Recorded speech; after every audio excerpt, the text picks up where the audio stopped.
الحمدللہ وکفا وسلام علی عبادہ الذین اصطفیٰ اما بعد۔ اللہ تعالیٰ نے انسانوں کو بار بار کچھ باتوں کی طرف توجہ دلائی ہے، اور اللہ بار بار انسانوں کی تین حالتوں پر بحث کرتا ہے۔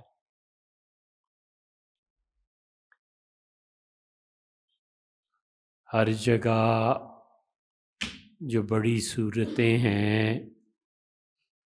ان میں بار بار یہ کہتا ہے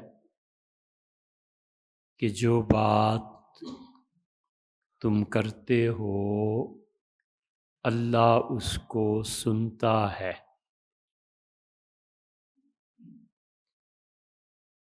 پھر وہ اسی مضمون کو دوسری طرح بھی بیان کرتا ہے اور کہتا ہے کہ اللہ سمیع ہے۔ سمیع کا مطلب سماعت والا، سننے والا۔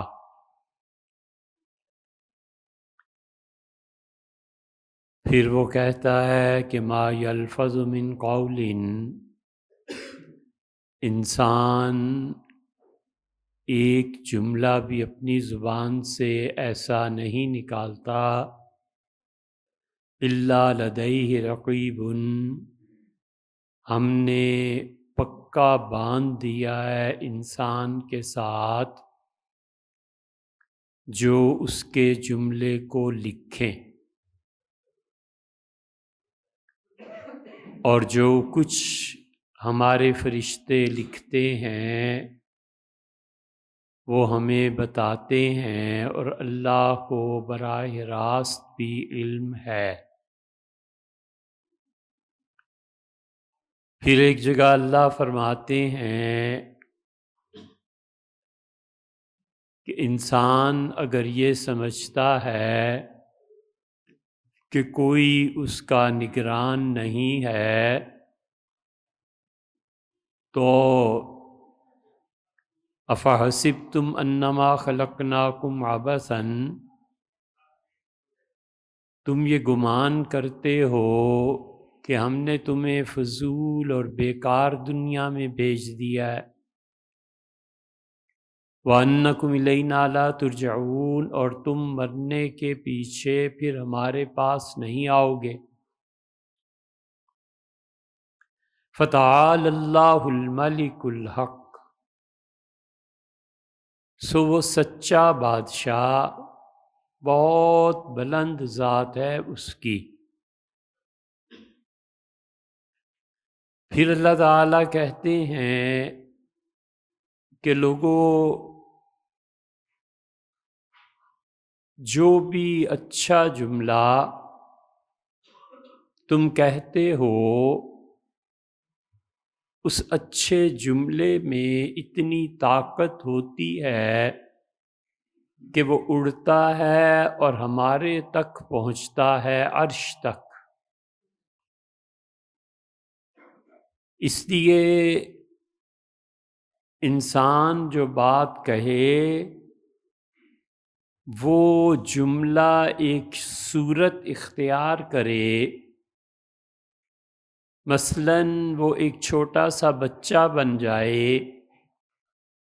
لا الہ الا اللہ ایک آدمی نے کہا یہ پھول بن جائے، سبحان اللہ ایک آدمی کہتا ہے اور یہ ایک خوبصورت چڑیا کی شکل اختیار کر لے، یہ اللہ ہی جانتا ہے۔ لیکن اچھے جملے جو انسان کی زبان سے نکلتے ہیں یہ کوئی نہ کوئی صورت اختیار کرتے ہیں، اور جو برے جملے ہیں اسی طرح وہ بری صورتیں اختیار کرتے ہیں۔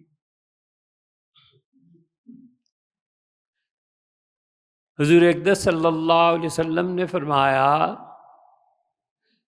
کہ یہ جو کچھ تم اچھے جملے کہتے ہو یہ اللہ کے عرش کے نیچے پہنچتے ہیں اور پھر وہ اللہ کی تسبیح بیان کرتے ہیں، اور ان کی آواز ایسے ہی ہے جیسے شہد کی مکھی کی بنبناہٹ۔ تو توجہ اس طرف دلائی ہے خدا نے پوری کتاب میں کہ تم جو کچھ کہتے ہو اس پر دھیان دو کہ یہ جملہ ایک صورت اختیار کرے گا اور اللہ تک پہنچے گا۔ ان صورتوں کو انسان نہیں دیکھتا، اور اللہ ہی جانتا ہے کہ کون سا جملہ کیا صورت اختیار کرے گا، لیکن وہ کہتا ہے کہ الکلم الطیب، پاک جملہ کہو۔ اور رسول اللہ صلی اللہ علیہ وسلم نے اس کی طرف توجہ دلائی کہ انسان جو کچھ بھی بولے وہ حقیقت میں پاک ہونا چاہیے۔ اس لیے آپ جمعے میں تشریف لاتے ہیں، یہ ایمان کا ایک بڑا حصہ نہیں ہے۔ ایک آدمی شلوار قمیص پہنے اور ایک پینٹ پہنے، یہ دین کا کوئی اتنا بڑا حصہ نہیں ہے۔ ایک آدمی تسبیح پڑھتا ہے، یہ دین کا اتنا بڑا حصہ نہیں ہے جتنا بڑا حصہ دین کا یہ ہے کہ وہ سچ بولے، اچھا جملہ بولے۔ وہ نماز پڑھتا ہے اور باہر جا کر گالی دیتا ہے، وہ نماز پڑھتا ہے اور باہر جا کر جھوٹ بولتا ہے، تو وہ ایک جھوٹا انسان بن جائے گا۔ اصل انسان جو شریعت کو مطلوب ہے وہ اچھے اخلاق کا مجموعہ ہے، بس۔ اللہ نے اسی لیے انسانوں کے حقوق کو، اور حقوق میں بھی وہ چیزیں جو میں نظر نہیں آتی، اس کو بہت زیادہ زور دے کے کہا ہے کہ یہ کام کرو۔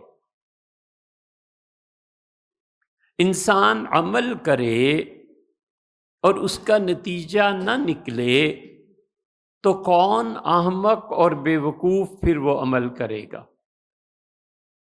ایک آدمی اپنے علاقے میں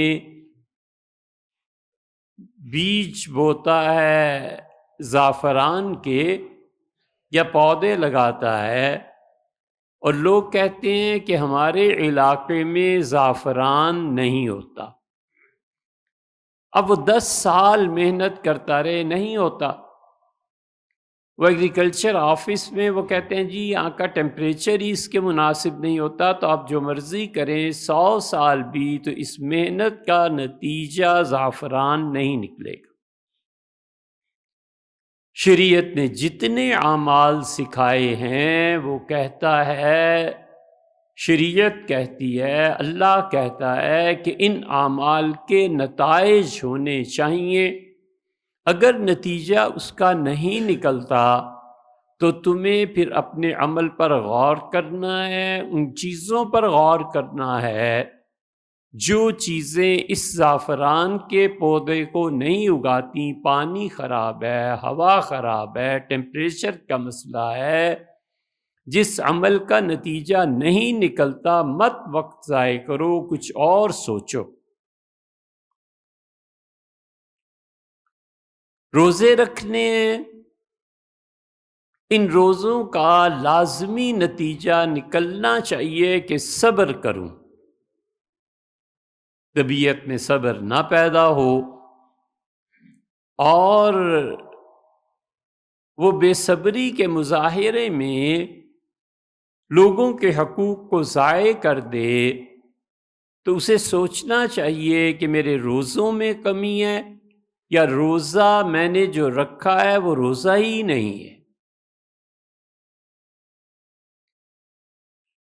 روزے سے صبر پیدا ہوتا ہے، اور حضور اقدس صلی اللہ علیہ وسلم نے فرمایا، لوگوں، اللہ نے سب سے اچھی چیز جو تم لوگوں کو دی ہے وہ صبر ہے۔ کھانا لیٹ ہو گیا، اب صبر نہیں ہو رہا، گاڑی لیٹ ہو گئی، صبر نہیں ہو رہا، پیسے لینے ہیں، صبر نہیں ہو رہا۔ تو یہ روزے رکھے کس لیے تھے؟ اگر اس کا کوئی رزلٹ انسانی اخلاقیات کی صورت میں نہیں نکلتا تو چاہے وہ 100 سال بھی یہ کام کرتا رہے، لیکن جو فرد شریعت کو مطلوب ہے وہ پیدا نہیں ہو رہا۔ اس لیے جتنے بھی اعمال آدمی کرتا ہے، اگر اس کا مطلوبہ نتیجہ نہیں نکل رہا تو اس کا ایمان بہت کمزور ہے۔ اسی لیے حضور اقدس صلی اللہ علیہ وسلم نے فرمایا کہ 4 من کن فیہ، 4 عادتیں اگر کسی انسان میں پائی جائیں اور لوگوں وہ ان چاروں میں سے کوئی کام کرتا ہے تو یکون منافقاً خالصاً، پکا منافق ہے، ان سامہ وصلہ، اگرچہ وہ آدمی نماز بھی پابندی سے پڑھتا ہے، روزے بھی ہر سال رکھتا ہے، لیکن 4 چیزیں یہ 2 اعمال پیدا نہیں کرتے تو بیکار گیا۔ روزہ پیدا کرتا ہے صبر کو، صبر کا تعلق ہے صداقت سے، کہ اگر میں سچ بولوں گا تو مجھ پہ جو آفت بھی سچ بولنے کے نتیجے میں آئے گی مجھے بھگتنی ہے۔ صبر کرنا، اللہ تعالیٰ کو ایک چیز منظور نہیں ہے، میرا کام صبر کرنا ہے، بندگی ہے۔ کیوں نہیں منظور؟ اس کی علت کیا ہے، وجہ کیا ہے؟ وہ بس اللہ سے ملے گا تو جانے گا، یا پھر خدا اسے خواب میں دکھا دیتا ہے، یا خدا اسے کسی طرح پیغام اپنا پہنچا دیتا ہے کہ تمہارے ساتھ یہ ہے، اس لیے یہ چیز نہیں ہو سکتی۔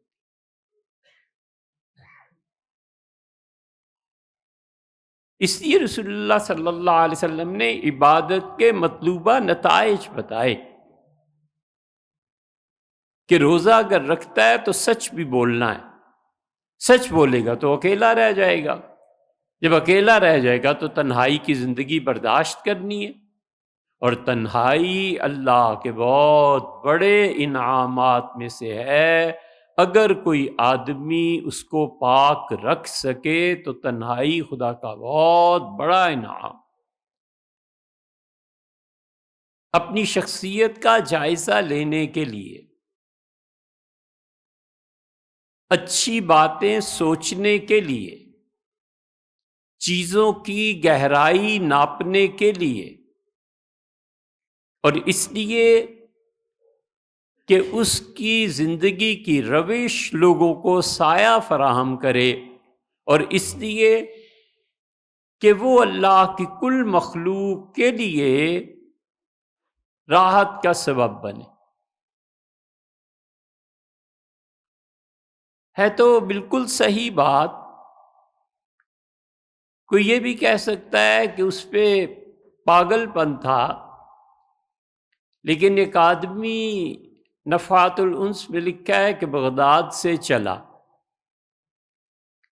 اور وہ خراسان پہنچا، اور جب اس نے سامان کھولا تو اس میں چونٹیاں بھی تھیں کپڑوں کے اندر، تو اس سے پھر سامان باندھا اور واپس چل پڑا۔ کسی نے کہا کیا کرتے ہو صوفی؟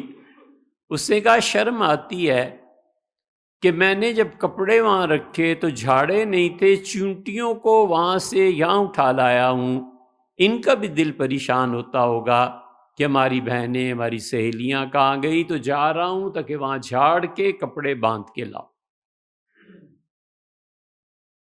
اس لیے اللہ بتاتا ہے کہ تمہارے 2 اعمال کے نتیجے میں، ایک تمہاری نماز اور ایک تمہارا روزہ، 4 چیزیں پیدا ہونی چاہیے۔ حضور صلی اللہ علیہ وسلم وسلم اگرچہ نماز پڑھے، اگرچہ وہ روزے رکھے، لیکن اسے صبر ہونا چاہیے، اور پھر نبی کریم صلی اللہ علیہ وسلم نے فرمایا کہ وہ جو بولتا ہے تول کے،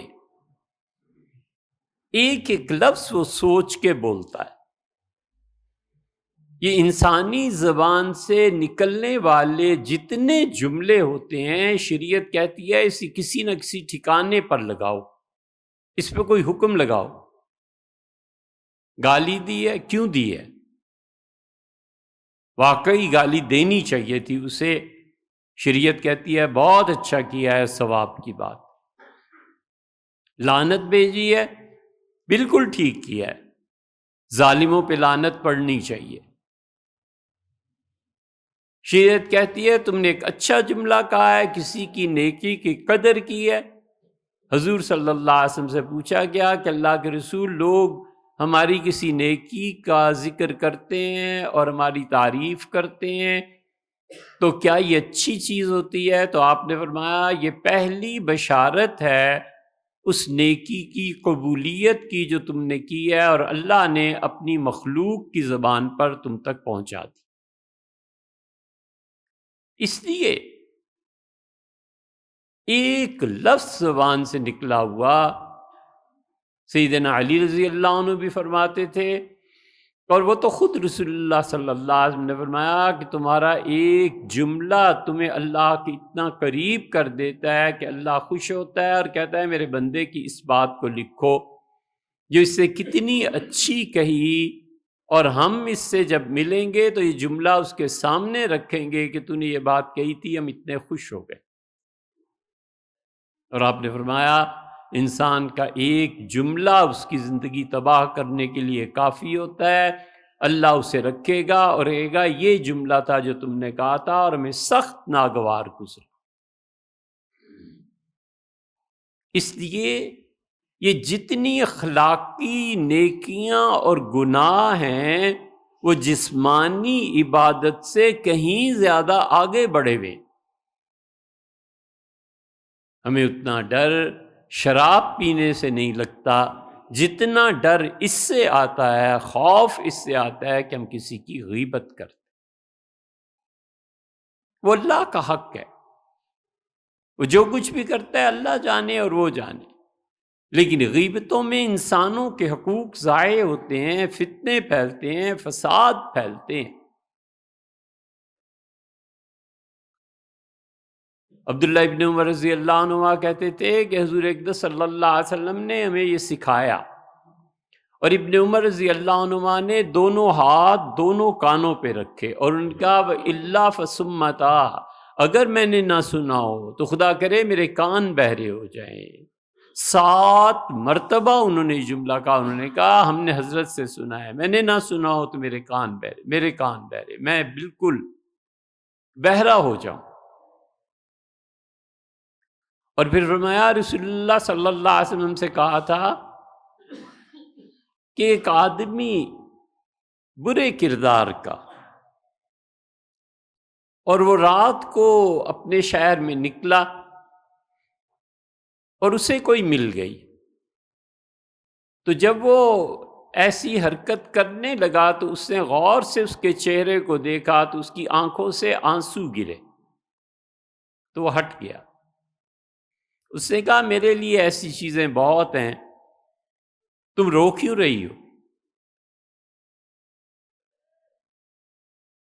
اس نے کہا تم اپنا کام کرو، 60 روپے میں بات طے ہوئی ہے، تم مجھے پیسے دو میں جاؤں. اس کا تمہیں کیا جلدی ہے اتنا جانے کی، تم بتاؤ رو کیوں رہی ہو؟ تو اسی پہ اصرار کرتی رہی. آخر وہ بولی اور کہنے لگی خدا کی قسم ہے اگر میرے گھر میں بچوں کو کھلانے کے لیے آج ایک لقمہ بھی ہوتا نا تو میں یوں منہ کالا نہ کرتی. آپ نے فرمایا وہ جو عادی تھا ہر رات کا، وہ اٹھا، اس سے پیسے اس کے ہاتھ پہ رکھے اور اسے کہا مجھے بتیری ہیں، تم جاؤ، میں یہ تمہاری مجبوری سے فائدہ نہیں اٹھاتا. اللہ نے اپنے فرشتوں کو بلایا اور کہا اس میرے بندے کو دیکھو، اس کے آنسو دیکھ کے کیسے پگھل گیا ہے، اور میں ضرور اس کو توبہ کی توفیق دوں گا اور میں ضرور اس کو معاف کروں گا. اور اگلے دن جب وہ اٹھا تو اس نے سوچا کہ زندگی انہی کرتوتوں میں گزری ہے، چھوڑو یار۔ اور رسول اللہ صلی اللہ علیہ وسلم اس نے اچھی طرح توبہ کر لی، اور تیسرے دن اس کا انتقال ہو گیا، اور لوگ حیران ہوئے کہ اچانک دنیا سے چل پڑا۔ اللہ نے فرشتوں سے کہا کہ جاؤ اور اس کے گھر کے دروازے پہ لکھو کہ غفر اللہ للکفل، اللہ نے کفل کو معاف فرما دی۔ ہم کبھی سوچتے ہیں ہمارے ہمسائے کیا ہیں؟ ہمسایوں کی کسی مجبوری کی خبر نہیں ہوتی، اور یہ البتہ پوری اطلاع ہوتی ہے کہ اس کی بیوی کیا کر رہی ہے، اس کی بیٹیاں کیا کر رہی ہیں، کس وقت آتی ہیں، کس وقت جاتی ہیں۔ کبھی نہیں سوچا کہ اس شخص پہ پتہ نہیں یار کتنا قرضہ ہو گیا ہو۔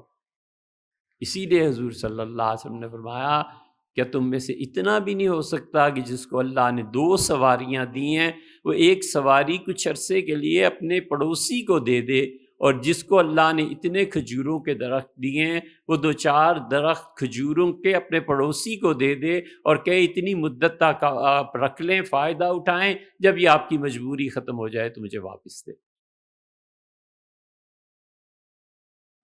اس لیے دین یہ حصہ ہے، نماز بھی، روزہ بھی، لیکن اس سے 4 نتائج مطلوب ہیں۔ اور حضور صلی اللہ علیہ وسلم نے تیسری طرف بھی توجہ دلائی، اور آپ نے اذا خاصم فجر، اوفو جب وہ کسی سے لڑنے پہ آ جائے تو تم اس کی حالت دیکھو، بدترین گناہ گار ہوتا ہے۔ ایسے ایسے الزامات لڑائی میں لگانا جس کو پتہ بھی نہیں، یہ سب آفتیں ہیں اس منافقت کی جہاں دونوں طرف ہے۔